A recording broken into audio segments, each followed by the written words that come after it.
The Mexico National Team just played against Colombia in Dallas, Texas, their first of two games this international window, and lost by a score of 4-0.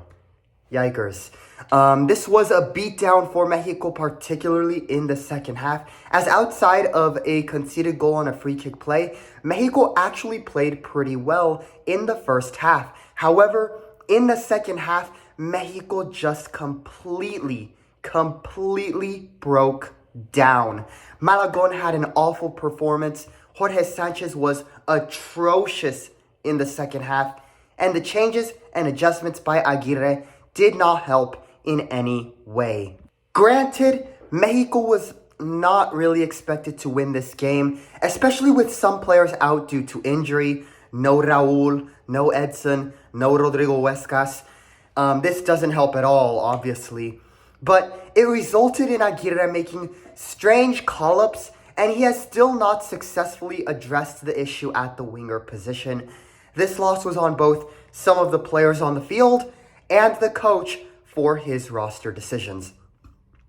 Final score, the Mexico National Team just got destroyed 4-0 in Texas.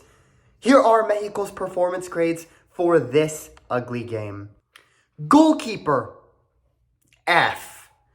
100% the worst game of Malagon's national team career. He failed to make a single save and was at fault for 2 of the goals. The first one was not really his fault, as it was a free kick where Colombia capitalized on bad defensive coverage in the box area.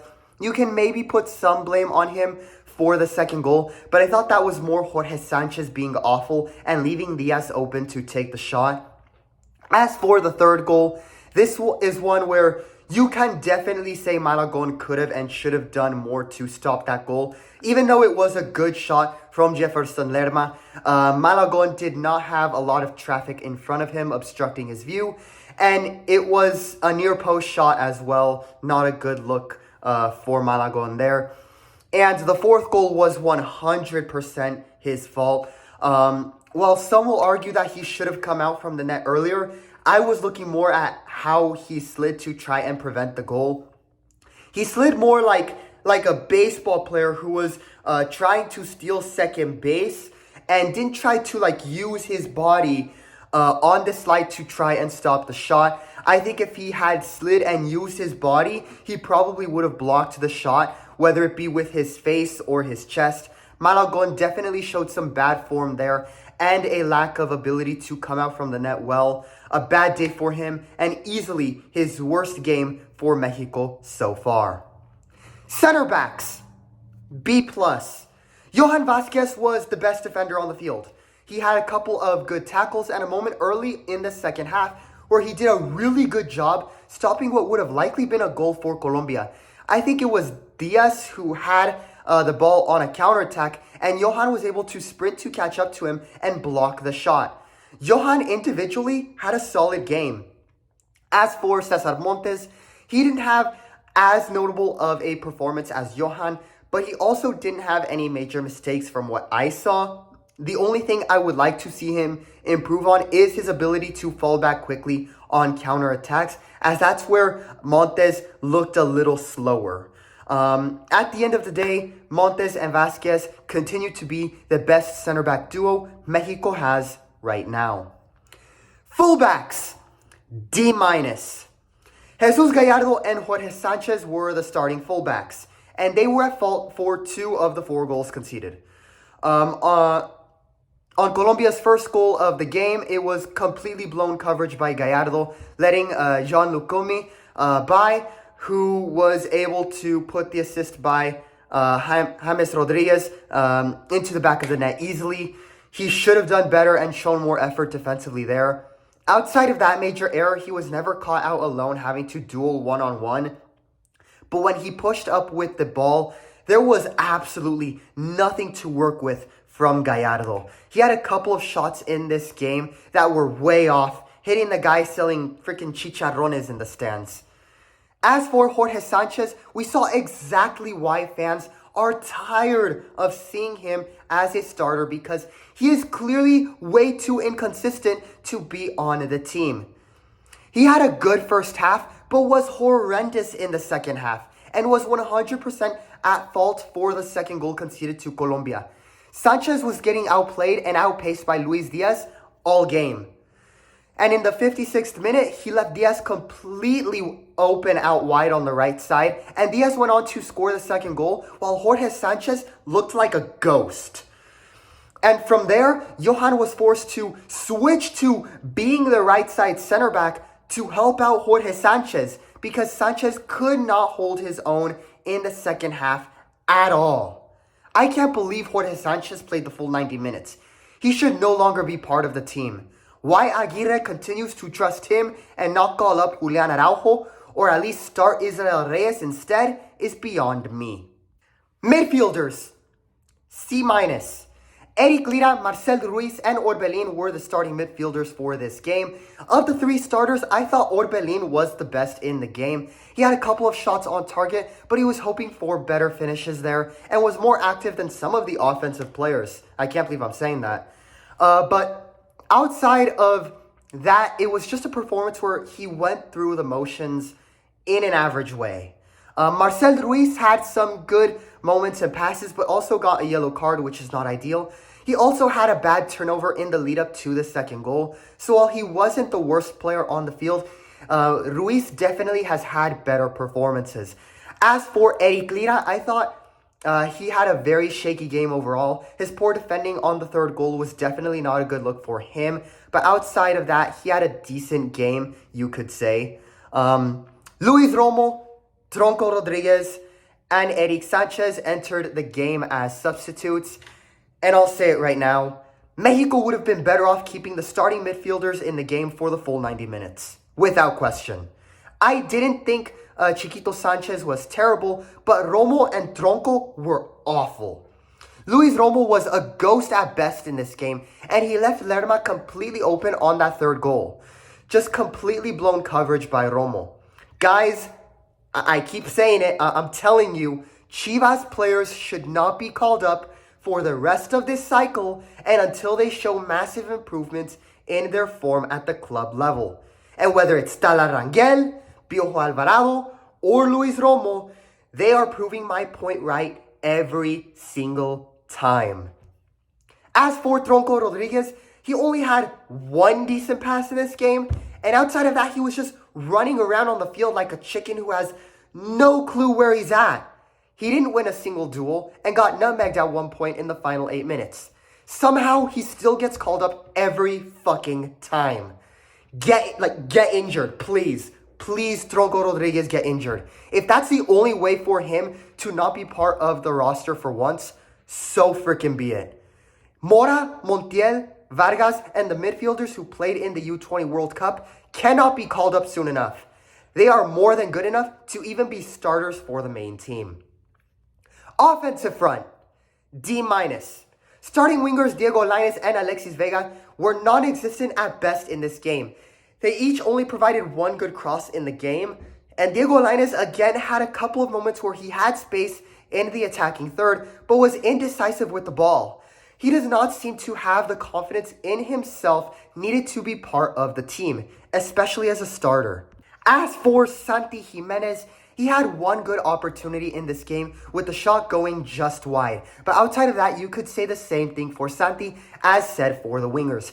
Granted, there was not a lot of creativity offensively from players around him that are supposed to help him out and, work as a team.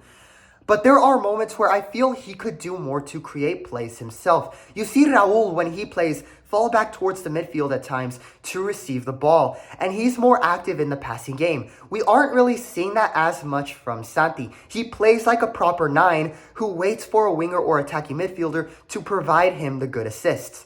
With the lack of creativity offensively right now, we aren't seeing Santi succeed. Julian Quiñones, Chucky Lozano, and Germán Berterame entered the game as substitutes to replace the 3 starters in the offensive front. And this decision by Aguirre did not work at all. It failed to produce because you have Berterame being forced to play outside of his normal position. He is not a winger, he's a forward. Yet for some reason, Aguirre keeps putting him at the wing. While players like Chucky and Lainez are not liabilities, they are also not solutions, and Berterame clearly does not fit in the team's style of play. Head coach, F. Granted, with players like, with some players unable to play due to injury, and some playing in the U20 World Cup, this was not Aguirre's ideal roster. That was very obvious from the start.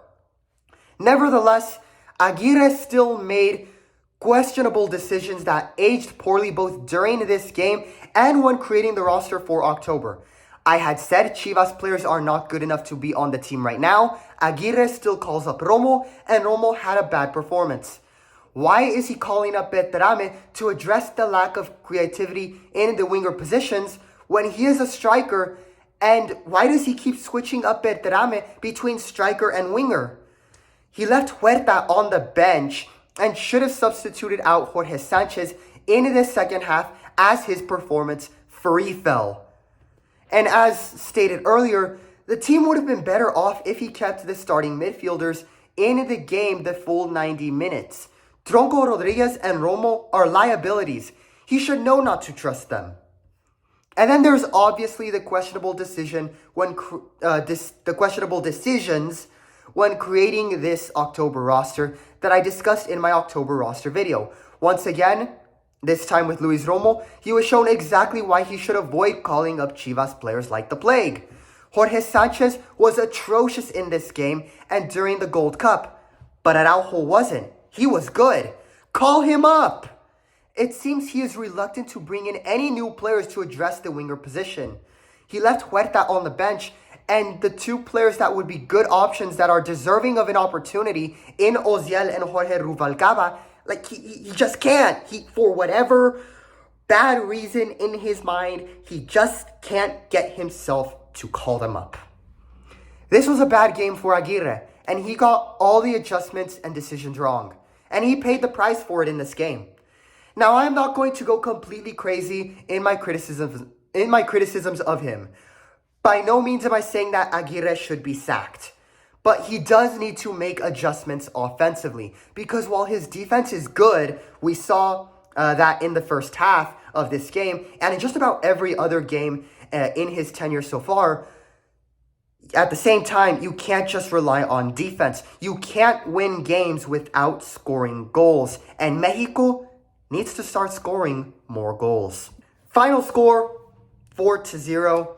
Mexico gets completely destroyed in Dallas. And for an overall grade, I have no other choice but to give the team an F.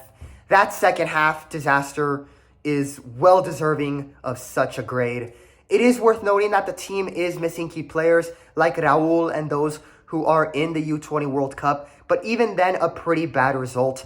Nevertheless, while this wasn't the result Mexico fans wanted, Mexico wanted to be more competitive in this game. And the fans and the federation should continue to schedule games like this against tough opponents. This, even though Mexico got destroyed, is much better than the partidos moleros of the past. Because in this game, it elevates their level of play. These games teach them what they need to improve on to be better in the long term. A game against Guyana, no disrespect to Guyana, but a game like that would be boring and not teach them anything. At least this one tells them what they need to improve on. A tough loss, but now we'll see if the team can bounce back from this on Tuesday in as big of a test versus Ecuador. And this is a game I am very excited for, as Mexico will finally be playing in its own country again. So the pressure is on Mexico, as they will want to get a good result on their territory in Guadalajara. Andres from AA Sports, leave your thoughts on the game in the comments. Before I end the video, I do want to quickly talk about Mexico's U20 team. They also played in a quarterfinal match versus Argentina just before the main team played versus Colombia. Unfortunately, they were eliminated by Argentina in a 2-0 loss. However, I do believe the U20 team should hold their heads high after how they performed in the U20 World Cup, reaching the quarterfinals. In reality, it was only a 1-0 loss because the first goal conceded came while Mexico was temporarily down a player, as Alexis Dominguez ended up having to exit the game due to injury. And the team never really got settled into the game after that. It really broke their momentum. So they were still competitive against Argentina, and technically they only lost 1-0 in that game if you exclude that goal conceded while temporarily down a man. And, nobody should be mad at their results in the tournament. And I emphasize that idea mainly because the Mexican sports media ecosystem and toxic fans will try to find a way to crucify this team. We saw them do this with Canelo after his most recent fight. It was just the third fight Canelo has ever lost in his career, and he still has never lost by a knockout. But after losing to Crawford, Mexican sports media were talking about him as if he was a disgrace to Mexico. Sadly, this toxic media ecosystem will try to find a way to crucify this team just like they did Canelo, despite surviving the group of death with Morocco, Spain, and Brazil. And it's these same people who, prior to the tournament, were saying Mexico would finish last in the group and get completely embarrassed. So, overall, I think the U20 team overachieved. Nobody should be mad about this result. And the best part about it is that a lot of the players caught the attention of European clubs. Everyone is talking about Gilberto Mora now. Ober Vargas, who is a free agent in the winter, might have just played his way into Europe. Ajax is monitoring Alexis Dominguez. Hopefully his injury is nothing major. And there are at least 2 or 3 midfielders, one being Mora, who will likely get called up in November. It would be crazy if they weren't.